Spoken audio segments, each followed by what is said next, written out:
s'apprêtait à faire une semaine d'analyse de tenants et d'aboutissants pendant une semaine ou deux sur le choix des jurys. On pensait qu'on allait vous donner ça au compte-gouttes parce qu'on pensait que chaque jury allait être choisi un par jour, un ou deux jours. Mais voilà que, surprise au procès de Guy Turcotte, tout le monde a été choisi en quelques heures, à peine les 12. Bing bang pow. Alors donc, dès demain, le procès pourra commencer. Alors, histoire de savoir ce que ça veut dire, avec moi, Nicole Gibault, juge à la retraite, maître Jean-Pierre Rancourt, criminaliste, et Mathieu Pénubeur, qui a passé la journée au palais de justice. Salut à vous trois. Bonsoir, Bonsoir. M. Lévesque. Alors, Mathieu, comment ça s'est passé tout ça, là? C'est assez surprenant. Il y a eu 366 personnes qui ont été, ou environ, qui ont été convoquées ici ce matin. 1650 personnes au départ avaient reçu un avis. Toute la semaine passée, il y a eu les exemptions. Ce matin, les gens ont été convoqués. 4 salles d'audience ont été monopolisées par la cause de Guy Turcotte, parce qu'on a réuni tout le monde dans différentes salles avec un système de vidéoconférence. Le juge André Vincent a pu s'adresser à tout ce monde-là en même temps ce matin sur le coup de 9h30. D'abord, il a lu l'acte d'accusation contre Guy Turcotte, qui fait face bien sûr à une accusation de meurtre prémédité à l'endroit de ses 2 enfants. L'ex-cardiologue a plaidé non coupable debout dans le box des accusés d'une voix éteinte. Par la suite, ce qui s'est passé, on est allé avec une pige, un tirage au sort. On a retenu 2 vérificateurs parmi tous les candidats. Ces gens-là se sont amenés dans la salle d'audience principale, ont pris place dans la section réservée au jury. Par la suite, on a demandé à tout le monde de sortir, et là, les gens ont défilé les uns après les autres devant le juge Vincent. Et c'est le juge du procès qui posait donc 4 questions aux 12 membres, aux différentes personnes qui se présentaient devant lui. Et finalement, quelques heures plus tard, à peine 5 heures plus tard, on se retrouvait avec un jury de 12 personnes, 5 femmes, 7 hommes. Les questions qui étaient posées, il y en avait 4. D'abord, on demandait ce que les gens faisaient dans la vie. Ensuite, est-ce que vous avez déjà entendu parler de cette affaire-là par les médias ou d'autres moyens? À peu près tout le monde en avait entendu parler. Ensuite, avez-vous une idée préconçue? Et la question suivante, la 4e, était si vous avez une idée préconçue, si vous avez une opinion de forger, êtes-vous capable de mettre tout ça de côté et de vous fier seulement et exclusivement à la preuve qui sera présentée devant vous pour en venir à une décision?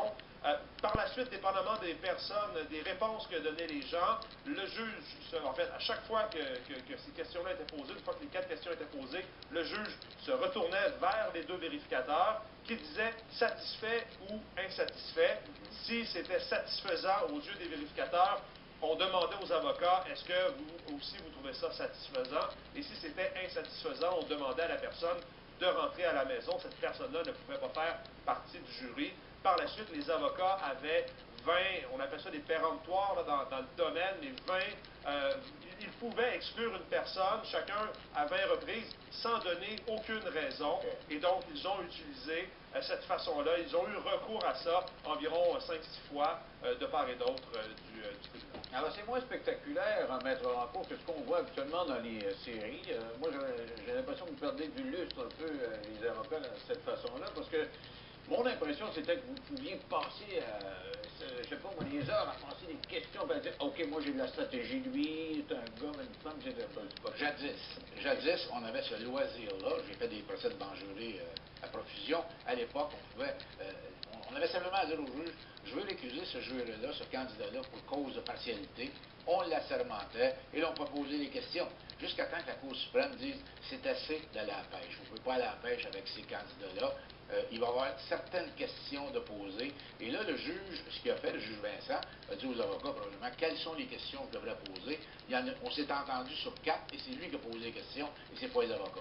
C'est sûr que c'est moins drôle pour l'avocat, mais le juge fait sa job. Est-ce que c'est un processus qui est répandu dans tous les procès maintenant, ou si on négocie le processus à chaque fois qu'on commence le procès, on se dit, gars, là, c'est 4 questions dans ce procès-là, dans un autre, ça pourrait être 6, puis là, c'est le juge qui est posé, ça aurait pu être les avocats, ou ça se négocie à chaque fois? C'est pas négocié, je pense que c'est en fonction du cas par cas, dépendamment de quel dossier. Ici, il faut comprendre qu'on est quand même dans un processus qui ça faisait longtemps qu'il durait et qu'on ne voulait pas non plus qu'il s'éternise à vitam aeternam. Alors, si tout le monde était content, autant l'avocat du public et la couronne, autant les avocats de la défense, si tout le monde est heureux avec les 4 questions et se sent confortable à représenter chacun leur position, il n'y a pas de problème, et à ce moment-là, c'est comme ça. Si dans un autre procès, il y a plus, par exemple, dans les dans les procès mettre en cours, je suis sûre qu'il y a des tonnes d'exemples, il va peut-être avoir un petit peu plus de questions, ça va être un peu plus pointilleux, mais ici, c'est le contexte dans lequel on a Je vais voulu vous donner un travailler. exemple. Aux États-Unis, on fait ça depuis longtemps.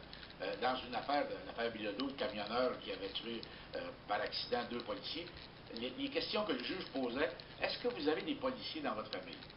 Hein, on voulait absolument savoir si vous avez des policiers dans votre famille ou des amis policiers, on va vous exclure. Ah oui, alors, il y avait des questions. Est-ce que vous avez de la famille qui est camionneur? Alors, bon, on va les exclure. Alors, comme Madame le juge le dit, chaque cause, il y a des questions bien précises qu'on peut poser concernant la cause en question. Alors, Mathieu, on a le profil des 12. On est capable de dire ce qu'ils font dans la vie et quel est leur état matrimonial, leur sexe, etc. Donne-nous un portrait là, de ce que sera ce jury. On a donc, je pense, des tableaux qu'on peut vous présenter. On les a divisés en femmes et hommes.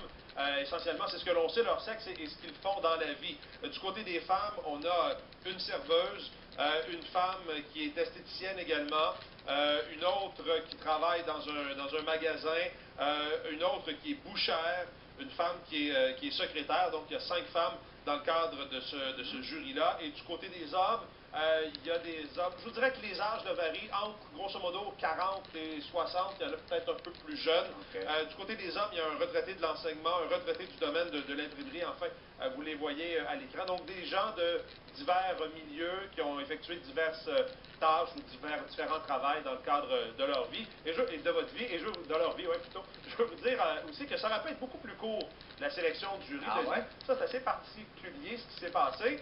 C'est qu'une fois que le jury était en fait complété, on avait trouvé la 12e personne, et là, il y a eu une note qui a été remise au juge André Vincent de la part de la jurée numéro 3. Elle a dit, écoutez, moi, je veux demander une exemption. Elle s'est présentée devant le juge. Elle a dit, écoutez, j'ai eu des nouvelles de mon conjoint. Au niveau de son emploi, ça ne va pas. Et là, moi aussi, je suis en recherche d'emploi. Mon contrat se termine.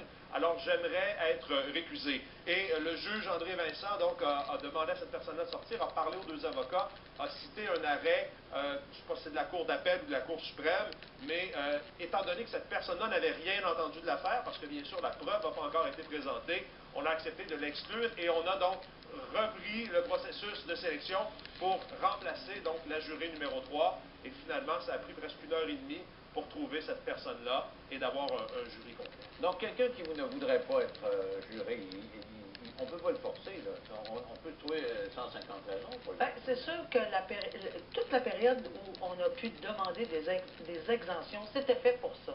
Et toutes les raisons ne sont pas nécessairement bonnes. On ne peut pas toujours s'esquiver de toutes les raisons. Mais c'est sûr qu'avec un échantillon comme ils avaient, 1650, puis après ça 366, c'était assez facile de trouver 12 personnes. Les personnes qui sont là acceptent de bon gré d'y être. Parce que je vois un ingénieur. Je ne sais pas si l'ingénieur gagne 100 000 $ par année, combien ça donne? Pas trop, on parle de 60 $, 80, ça monte à par jour? Oui, par jour. Alors donc, c'est un gars qui, c'est 3 mois. Là, mais n'oublions pas si c'était son salaire. C'est un devoir civique. C'est dans le code. Vous êtes obligé d'accepter cette fonction-là, à moins d'avoir une bonne raison. Je ne peux pas dire, écoutez, ça va me coûter un bon, monsieur le juge. Ben oui, ça peut arriver des fois que vous allez dire, par exemple, moi j'ai un commerce, je suis tout seul là, je vais tout perdre. Le juge il va comprendre la situation. Mais c'est un devoir, c'est une obligation pour un citoyen d'être là. Il faut avoir une bonne raison pour ne pas être choisi. Juste, ça ne me tente pas, non. Ça ne marche pas, ça ne me tente pas. Ça ne tente pas personne d'écouter ça pendant. Ça ne tente pas. Madame, ça ne tente pas personne. Mais moi, dans tous les procès que j'ai faits, quand les jurés, après le procès, rendent leur verdict, ils sortent de là et ils disent « Oh, c'était une expérience extraordinaire. » Absolument. Ah ouais, on comprend après coup, mais avant, on comprend aussi les situations. Si on fait une pause, on va voir ce qui va se passer demain. Quelle sera la stratégie compte tenu du choix de ces gens-là dans 3 minutes après la pause. On parle du procès de Guy Turcotte qui va s'amorcer officiellement demain. Avant de parler de ce qui va se passer demain, on parlait de l'obligation du citoyen de se présenter, de faire face à cette responsabilité d'être membre d'un jury. Il paraît, Mathieu, qu'il y a des gens qui ne sont pas présentés aujourd'hui. Qu'est-ce qui arrive avec eux? Une douzaine de personnes, je vous dirais, calcul rapide, qui ne sont pas présentées comme ils devaient le faire. Vous l'avez dit, c'est une obligation. À ce moment-là, le juge a demandé qu'on transmette les noms des personnes qui avaient été provoquées, qui ne se sont pas présentées, au DPCP, au directeur des poursuites criminelles et pénales, Et par la suite, effectivement, il pourrait y avoir dépôt d'accusation contre ces gens-là parce qu'on est passible, effectivement, d'une accusation lorsqu'on ne se présente pas au tribunal alors qu'on est requis de le faire, alors qu'il y a un ordre. Donc, cet ordre-là va se présenter aujourd'hui et il y a des gens, effectivement, qui ont passé outre cet ordre. À ce qu'on disait tantôt, on n'a pas le choix. Alors, parlons de ce qui va se passer demain. Ça commence comment demain, là, Mathieu? Demain matin, 9h30, tout le monde est convoqué ici. Le juge, à la fin de la journée, aujourd'hui, a réuni le jury dans la salle pour les remercier de leur patience, etc. et les inviter à revenir demain pour qu'on donne les premières directives. Alors, on va tracer, grosso modo, le portrait de ce qui s'en vient, quel est le rôle du jury, de quelle façon ils doivent se comporter, etc., de quelle façon ça va se dérouler. Pour bien des gens, ils n'ont jamais mis les pieds dans une salle d'audience de leur vie.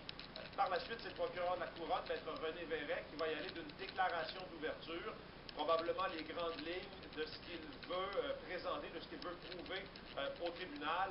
Et par la suite, probablement en fin d'avant-midi, demain, on va entendre déjà les premiers témoins, donc la preuve de la Couronne qui va commencer à être présentée aux 12 membres du jury. Donc, ça va partir dans 2 jours, il y a du contenu. Oh, ça va être assez rapide, mais le juge demain là, va établir avec les jurés, va leur dire c'est ça votre devoir, c'est ça votre travail, et il va les mettre en garde quand ils vont retourner chez eux. Il va mettre beaucoup Ils ont d'emphase. le droit de regarder la télé. Est-ce qu'ils ont le droit de nous regarder le soir? Ils ont le droit, mais le juge va dire vous ne devriez pas. On va dire écoutez, ne lisez pas les journaux, essayez de ne pas parler, premièrement, ne parlez pas de ce qui s'est passé dans la journée avec vos proches, ne laissez pas les autres vous parler de la cause et essayez de ne pas écouter les nouvelles. Écoutez intelligemment, mais pas les nouvelles où il a enquête, parce que ça va commencer, mais il va être bien, il va mettre la mise en garde stricte. Alors, l'ex-juge, qu'est-ce qu'elle disait à ces gens-là? Moi, je ne faisais pas de jury, mais j'ai assisté, j'en ai fait aussi. Mais ce que Maître Alcourt dit, c'est tout à fait exact, mais ce qu'il va ajouter également, c'est que ça se peut qu'ils arrivent, qu'ils entendent parler, ou qu'ils lisent qu'il y a un journal ouvert, ou que c'est presque impossible de penser que parce qu'ils ne sont pas séquestrés, que ça se produira pas.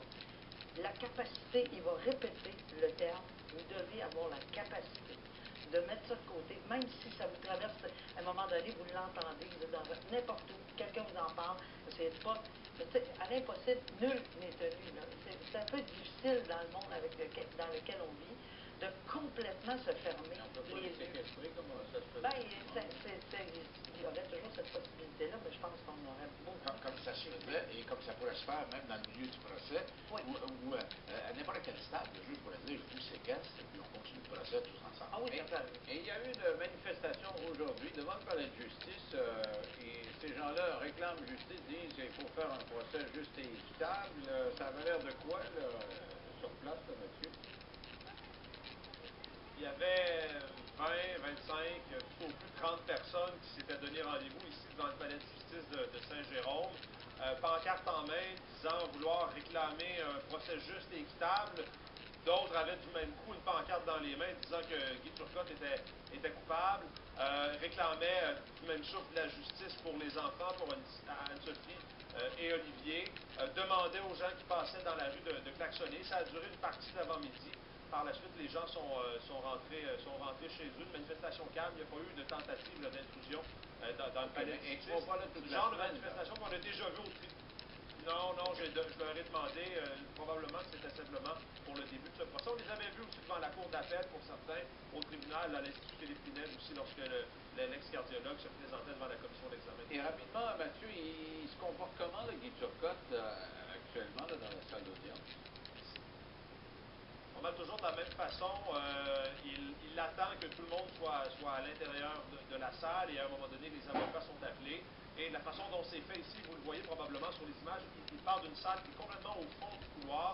Donc, on n'a d'autre choix que de marcher dans le couloir à travers les gens qui sont là, qui attendent, passent à côté des candidats jurés qui attendent en file leur tour, entrent dans la salle, s'assoient et suit ça, je voudrais, calmement, souvent fixe le sol et écoute les échanges, là, il semble avoir les traits tirés, certainement nerveux là, à la veille de subir son deuxième procès. Mais disons là, qu'il tente de se faire discret et fuit tous les regards qu'il pourrait croiser. OK, merci beaucoup, Mathieu. Merci à vous deux. On risque de surveiller ça d'une façon assez serrée, comme on l'a fait